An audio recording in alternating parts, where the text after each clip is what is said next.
Hi, it's the M.L.M for the Soul Channel. I do have a new topic for today. Before I begin, I'd just like to say, may the words and expressions of my mouth and the thoughts and meditations of my heart find favor and acceptance before you, Hashem. And some people I thank who've inspired me. I hope they can inspire you as well. I will have links below this video to their sites. They are Rabbi Shalom Arish, Rabbi Lazer Brody, Rabbi Yosef Mizrahi, Rabbi Eli Mansour, Rabbi Elon Anavar, Rabbi Yuval Ovadia, Rabbi Daniel Asser, Nisan Baruch Black, Rabbi Michael Skobak, Jews for Judaism, Rabbi David Ashir, Rabbi Ron Vain, and Rabbi Yosef Chesney. As well, if you've never checked out this channel before, I will have a link below to my first video, which explains what M.L.M for the Soul means, what it stands for, and what I'm doing.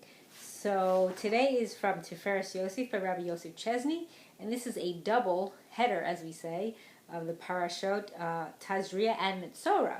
So I call this one View a Person in Their Totality.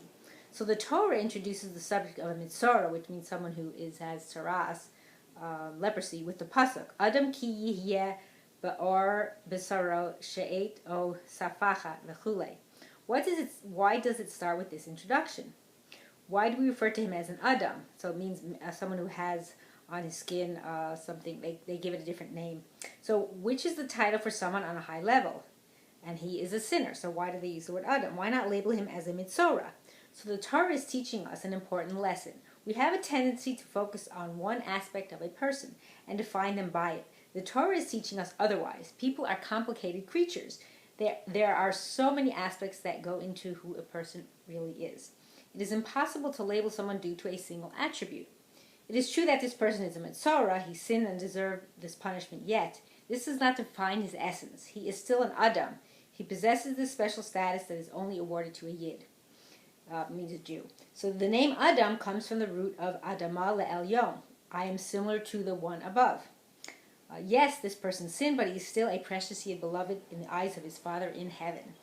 This is the lesson that the Torah is conveying. Don't judge based on the superficial. See the real person who is behind the facade. The Satmar Rav held Rabbi Mike Tress in high esteem. One of his Hasidim one time asked him, "Why do you respect Mr. Tress so much? He doesn't have a beard." The Satmar Rav retorted sharply, "When he goes up after 120 years, they will ask him, Reb Yid, where is your beard? When you will go up, they will inquire, Reb Beard, where is your Yid?" So this is the lesson. Don't be put off by one aspect. Look at the whole person. One who speaks Lashon Hara becomes a Metzora. Chazal say that this is hinted in his name. The name Metzora comes from the word Motzi Ra, one who gives his friend a shameful reputation. Rav Chaim Dov Keller in Sefer Chidkal asks, a Motzi Shem Ra refers to someone who gives a false report. Lashon Hara is even if it is true. So why then is he called a Motzi Ra? So Rav Chaim Dov gives a remarkable answer. When someone says Lashon Hara, they are focusing in on one fault and labeling someone based on this one aspect. In essence, this one deed does not define this person. Giving him a reputation based on one deed is indeed Motzi Shem Ra. How many times we judge someone based on what we see? Once in a while, we are given a glance of that person's inner world. We perceive how much that person persevered to achieve the little that he has achieved. We cannot be certain that under the same circumstances, we would have persevered. At such moments, we are embarrassed at our rash judgment. The point was brought home to me, and this is Rabbi Chesney saying this, a number of years ago. I was visiting a congregation out of town. Initially, I was not impressed with their mechitza. Mechitza is a separation between the women's and the men's section that is required in a synagogue. And it may have met the halachic requirements, that's the way the law is, but it was definitely not within the spirit of mechitza. Then I heard the story behind this mechitza. This shul used to not have a mechitza at all. When they decided to install one, many members were unhappy.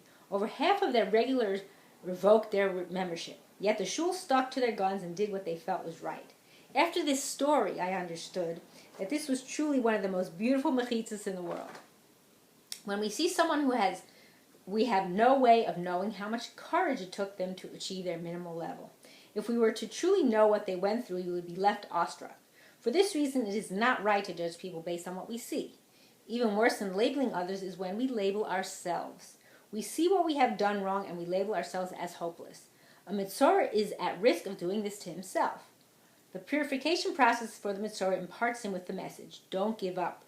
You have great potential, live up to it. As part of the process, he brings grass and a piece of a cedar tree. The Even Ezra points out that grass is the shortest plant produced by the earth, whereas a cedar tree is the tallest. A person is called Adam because he came from the Adamah, which means the earth. The Maharal explains that a person has a similarity to earth. The actualization of the ground's potential varies greatly. If all that is planted is a grass seed, it will grow nothing more than grass. If a cedar sapling is planted, it can grow the tallest tree in the world. Person is the same way. He has unbelievable potential, but its actualization varies greatly based on what the person strives to achieve. This is the message to the Metzora. You have unlimited potential. Don't become complacent with your lot to be a field of moss. Grab hold of yourself and transform yourself into a great cedar. For this reason, he brings these two ingredients as part of his purification process. Chazal say that before we are born, a malach teaches us, that's an angel, teaches us the entire Torah. At birth, we forget it all. What is the point of learning it if we have subsequently forgot it? Sepharim explain, all the Torah's wisdom remains within us. Although we cannot recall it, it helps us understand it better when we learn it after birth. This means that we have a potential to understand the entire Torah. And I just want to say a side note myself. Sometimes, I don't know if you've ever felt this, but sometimes there's certain things that you experience and then you're like, I know this already from somewhere else. And maybe that's what it is, that we recall it from when we were in the womb. So the Ramchal in Derech Eretz Chaim offers a different explanation. Our Torah study in the womb instills within us Kedusha, which is holiness, that enables us to reach all levels of Kedusha while in this world. Truly, every person is imbued with unimaginable spiritual potential. Indeed, man is a complicated and multifaceted creation. We must not be quick to judge someone based on one aspect of their life. Most importantly, we must never label ourselves. We must not give up. We may lose battles, but let us not surrender. We have what it takes to win the war. And I hope and pray that we will all do that and merit to live and see the coming of Mashiach speedily in our days and the rebuilding of our final and everlasting Beit HaMikdash. Amen. And thanks for watching.